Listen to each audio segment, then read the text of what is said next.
What's up, family? Welcome back to the Stop Sinking Show, where we go from struggle to flow.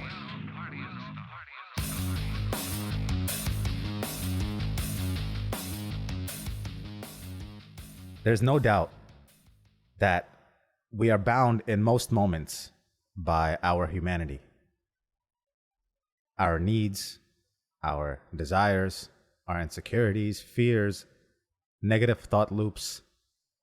Much of our existence is grounded down to the most human plane.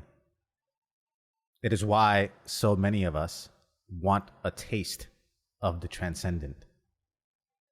We try to step beyond the limits of our physical and emotional existence and try to dissolve the boundaries of the material world, of time, of our ego in many different ways, almost by chasing any means by which we can transcend them. We look for it in art, in music, in nature, in loving connection with another person. Some of us do it more literally by actually engaging in spiritual practices like meditation or prayer, literally trying to get closer to the divine, what lies outside the limits of the worldly plane that we so occupy. Many of us do it through movies and entertainment of sorts that have stories and myths that allow us to bridge beyond ourselves. We do it naturally when we dream. Sometimes this is why sleeping feels like a refuge from reality. And other times, instead of waiting for it to happen naturally, we can induce altered states through engaging in certain activities. Obviously, substances will get you there, but even things like prolonged fasts and rhythmic dancing have been used since ancient times to invoke a sense of connection and power from the transcendent, with the transcendent. Literally, to transcend means to go beyond oneself.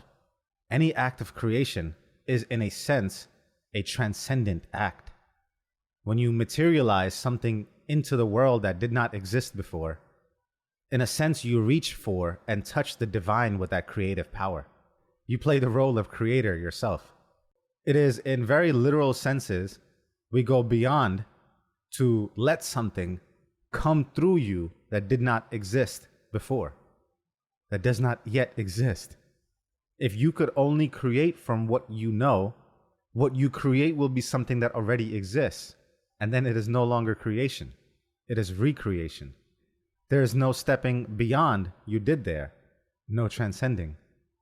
Now, I shared a lot of examples because I wanted to point out how, while so many of us are stuck in a human plane, we have a real thirst for the divine. In our actions, while indulging in those very activities that I mentioned, whether we realize it or not, we are acknowledging the limitations of our humanness and also accepting the powerful force that lies beyond us. We all want to experience the divine. We all want to transcend. We all want to be in the presence of God. And what made me talk about this today is to drive home a point that actually makes me extremely sad to think about. Before I tell you what and why it makes me sad, I'll first tell you this. I know that we all fall short of the glory of God, His perfection. We fail, we falter, we carry animosity, we judge, criticize, hate, we hold grudges, serve our pride and egos. We fall short in 100 different ways that we don't need to talk about. While that is the case, the thing that hurts me the most is to realize this.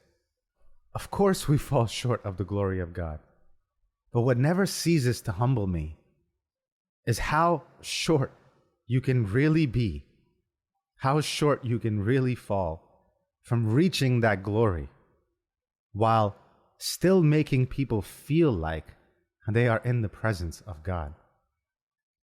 It crushes me to realize that it takes so little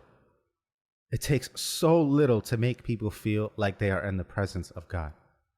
Even though we fall short of perfection, it takes so little for us to transcend. So many of us, again, we are stuck in our human needs. We all want to be heard. We all want to be seen. We feel alone. No one celebrates our wins with us. No one is there when we are lost. We feel mostly unguided and forgotten. And when we feel the most alone, it is by default we turn to God.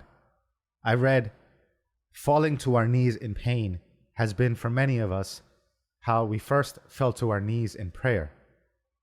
At moments when the pain is simply too much to bear, the body itself is wired for humility before God. We are all suffering from the human condition. And when we feel the most afflicted by it, we fall to He who watches it all, who knows us, hears our pain, sees our agony, knows our hearts, sees past our failures, our falling short, sees past our actions, credits our intentions.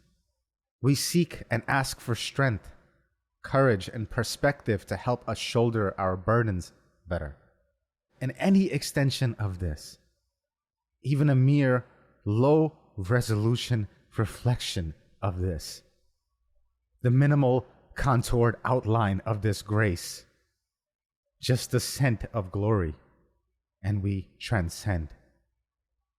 It takes so little to taste the divine, to touch it, experience and embody it. We may fall short of His glory, His glow, His luminescence, but you can stumble and still be a light in this world.